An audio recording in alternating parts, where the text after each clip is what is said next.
Good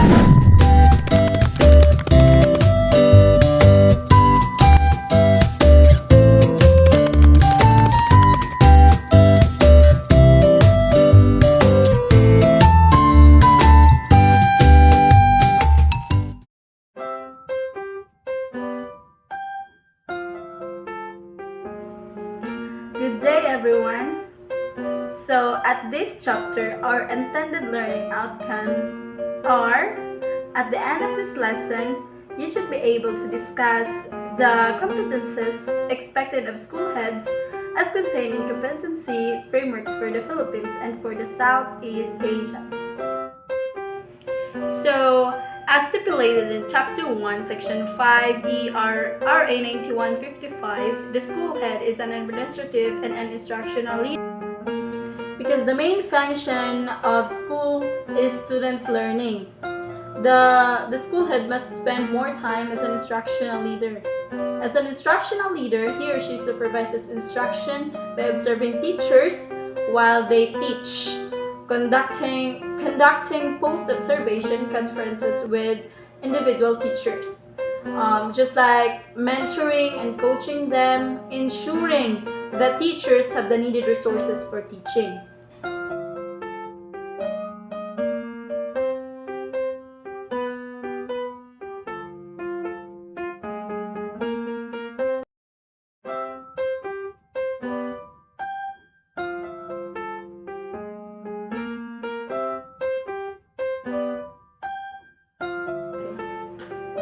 Now let's proceed to the competences for school heads, or that's NCBSSH.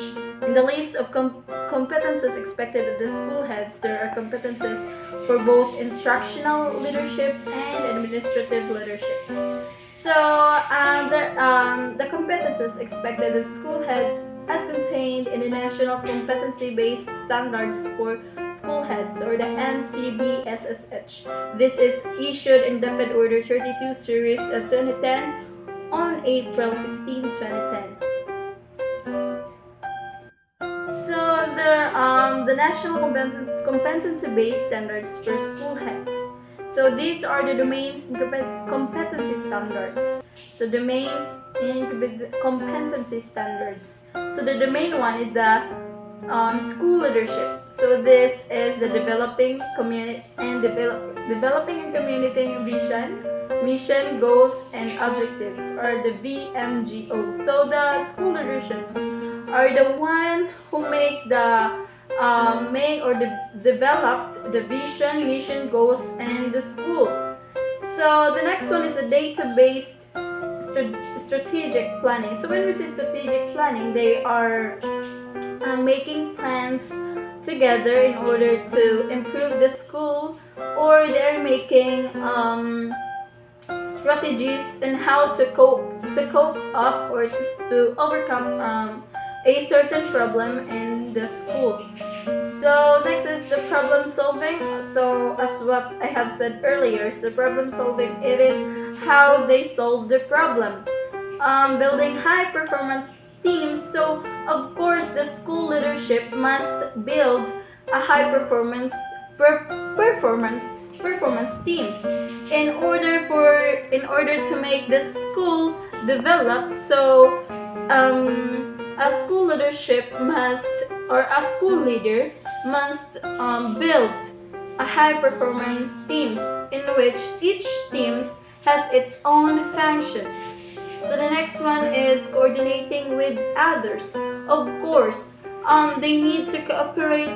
The other teams, they need to cooperate, each of them, in order for them to have a unity, in which this unity leads into a good improvement to the school. Leading and managing change. Of course, being a school leader, they must need to lead and manage the change. So of course, the school leader must have the characteristic of being a leader and a manager. Okay, because a leader, it is as the previous topic, a leader is a kind of a people focused, while the manager, it is the work focus. So the leader and the manager must be in a stage of they must unite each other in order to have a good result, or an excellent result to the specific project, or it depends on how they handle the school. Let's move on to the domain 2. The assessment for learning. It is the implement for formative assessment strategies to continuously monitor student progress and adjust instruction accordingly. To provide teachers with training on how to use assessment data effectively to inform their teaching practices. So, also the developing programs or adapting existing programs. It is to create professional development program focused on integrating technology into the curriculum. Develop a mentorship program where experienced teachers support new educators implementing best practices. Adapt existing curriculum materials to better meet the needs of diverse learners, such as English language learners or students with disabilities. Excuse me. And the second one is the implementing programs for instructional improvements. It is to launch a school-wide initiative to implement project-based learning across all grade levels. Introduce a program to promote literacy skills developed in all subject areas. Implement a program focused on social emotional learning to support students' well-being and academic success. So the next one will be the instructional supervision. It is how to establish a peer observation program where teachers observe and provide feedback to their colleagues. Implement a coaching model where instructional coaches work closely with teachers to improve their teaching practices. And also, they conduct regular classroom walkthrough with a focus on providing constructive feedback and support to teachers. Now let's move on to the third domain. It is the setting high social and academic expectations. So, number one, it establishes clear learning goals and communicate them effectively to the students. It encourages a growth mindset by phrasing effort and perseverance rather than just outcomes.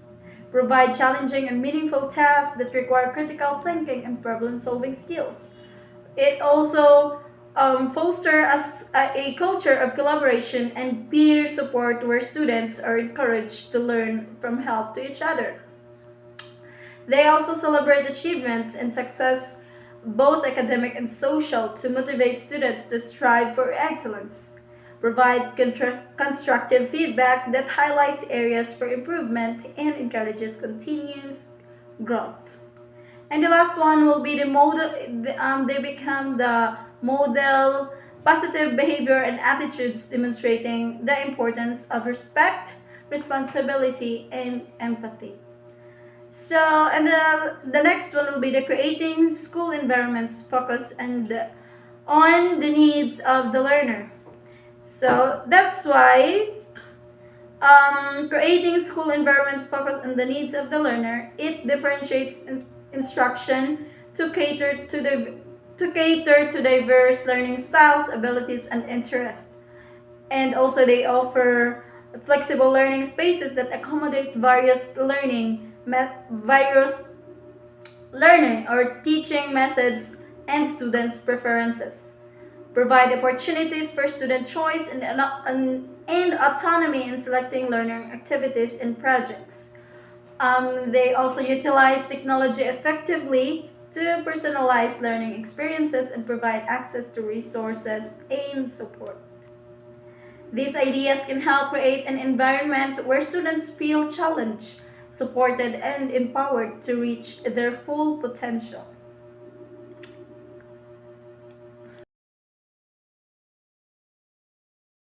And now let's proceed to the domain 4, which is the creating a professional learning community. So it focuses on the culture of collaboration among teachers by providing regular opportunities for them to share ideas, resources, and best practices.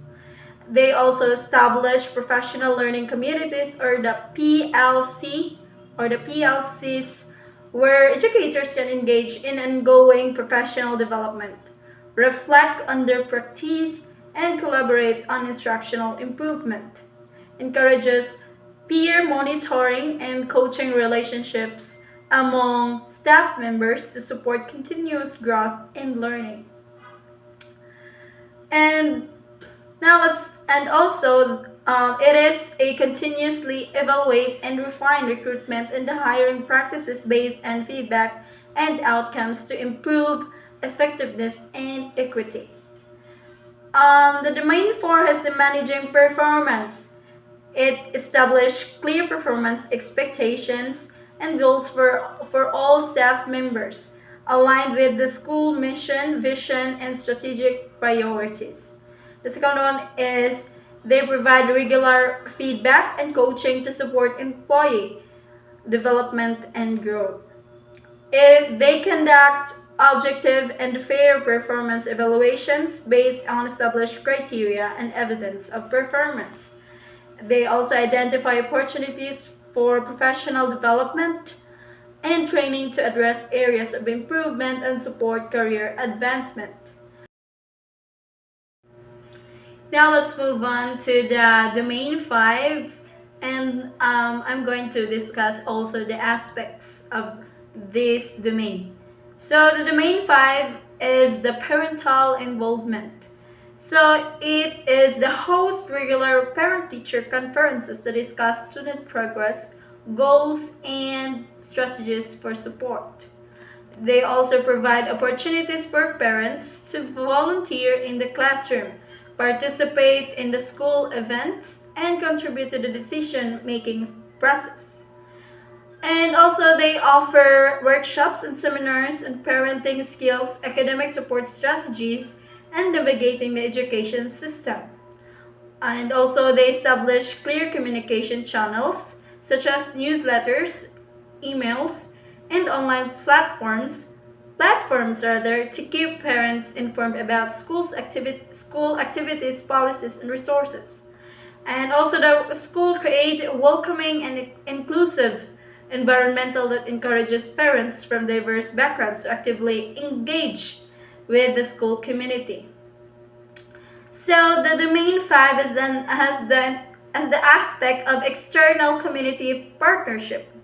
It is to forge partnership with local businesses, non-profit organizations, and government agencies to provide additional resources, support, and opportunities for students and families. Collaborate with community organizations to offer after-school programs, mentorship opportunities, and enrichment activities. It is also leverage community resources such as libraries, museums, and cultural centers to enhance the educational experience and broaden students' perspectives. These ideas can help schools build strong partnerships with parents and external stakeholders to support student success, enrich the learning environment, and strengthen ties with the broader community. Managing school operations in domain 6. It is to develop and implement efficient systems and procedures for daily school operations, including scheduling, facilities management, and safety protocols. It ensures compliance with regulations and policies related to school operations, such as health and safety standards, student transportation, and emergency preparedness. It is to establish clear lines of communication and accountability among staff members to to streamline coordination and decision making.